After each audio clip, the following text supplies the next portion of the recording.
আসসালামু আলাইকুম। আজকে 20শে জুলাই 2026। আজকে ইরান সৌদি আরবের প্রিন্স সুলতান এয়ারবেসের মধ্যে হিট করেছে, মিসাইল মেরেছে, ড্রোন মেরেছে। আমরা এখন প্রশ্ন করতে পারি সৌদি আরবে কেন? কথাটা খুব খেয়াল করে শুনবেন আপনারা এবং ভিডিওটা পুরোটা দেখবেন, তাহলে বুঝতে পারবেন কি কি হচ্ছে। আমাকে অনেকেই কমেন্টস করে যে এটা ঠিক না, কোথায় কুয়েতে তো আমরা পানি পাচ্ছি, কুয়েতে হিট করেছিল। আপনারা হয়তো জানেন না, আপনারা একটু জেনে নিয়েন। আমি আজকে সৌদি আরবের কথা বলছি। সৌদি আরবে কেন হিট করেছে প্রিন্স সুলতান এয়ারবেসে? কারণ এই যখন আমেরিকার ফাইটার জেটগুলো যখন উড়ে উড়ে ইরানে হিট করে, তখন কিন্তু তাদের ওই জেট প্লেনের কিন্তু তেল লাগে, রিফিউলিং করতে হয়, তেলটাকে আবার ঢুকাতে হয়। আশেপাশে কোনটা আছে, তখন এই প্রিন্স সুলতান এয়ারবেসে যায়, তারা ওখান থেকে তেলটা ভরে আবার উঠে।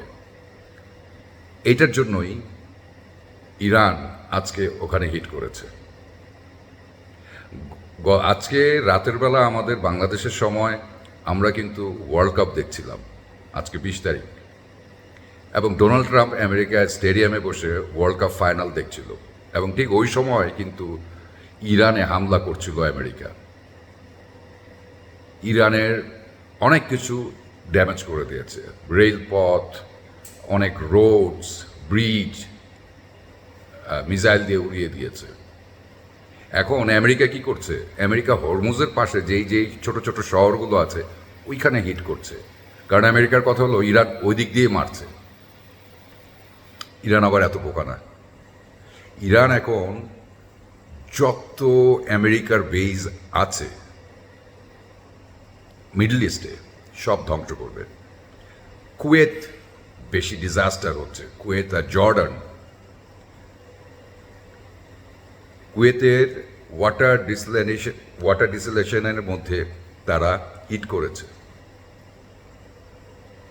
এবং যত এনার্জি পাওয়ার আছে জর্ডানে হিট করেছে। সৌদি আরবেরটা কিন্তু এখনো প্রকাশ করা নাই, বাট ইটস ট্রু।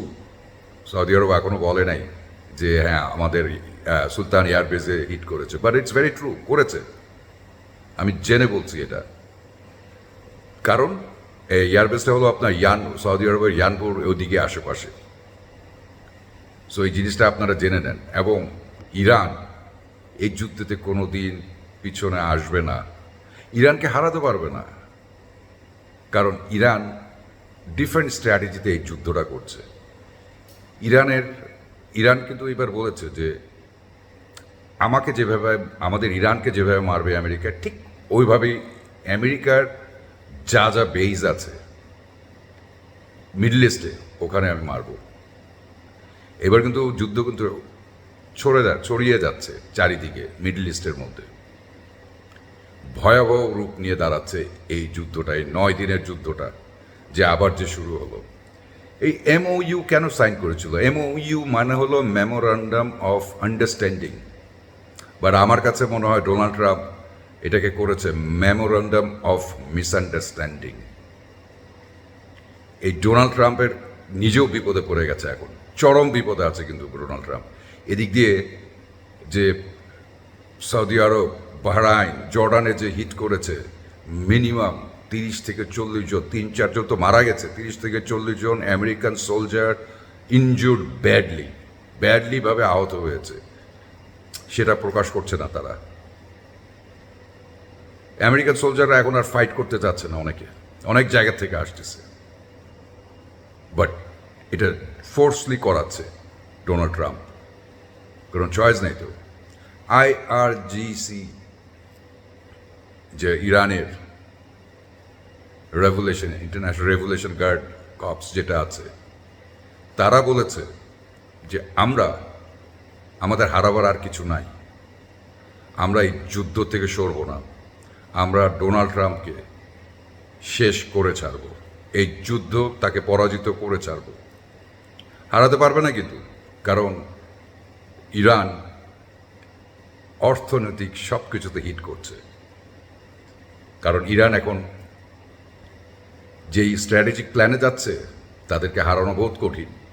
আপনারা আমার কথাটা মনে রাখবেন। আজকে ডেটের 20 জুলাইয়ের আমার এই কথাটা মনে রাখবেন আপনারা। আর এখন তো গতকালও তো আপনার আমেরিকার এবং ইসরায়েলের 2টা জাহাজ উড়িয়ে দিয়েছে ইরান।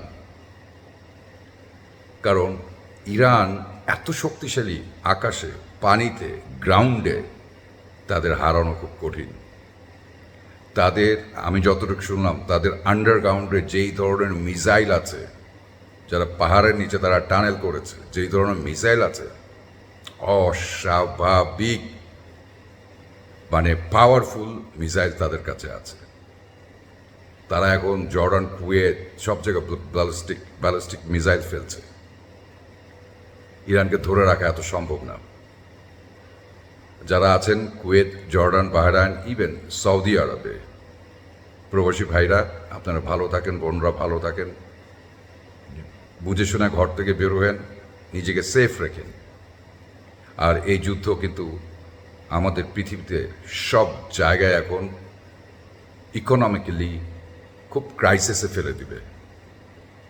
আপনি দেখেন, অনেকেই চাকরি হারাবে, ব্যবসা হারাবে, অনেকের লিভিং স্ট্যান্ডার্ড লো হয়ে যাবে, ইনকামের জায়গাটা কমে যাবে, বড় বড় যারা ফ্যাক্টরি আছে তাদের অনেক অসুবিধা হবে।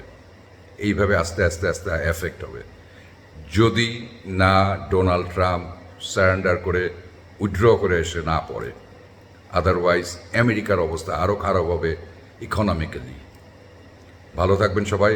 আমার এই ভিডিওটা শেয়ার করবেন এবং কমেন্টস দিবেন আপনাদের মতামত কি। তারা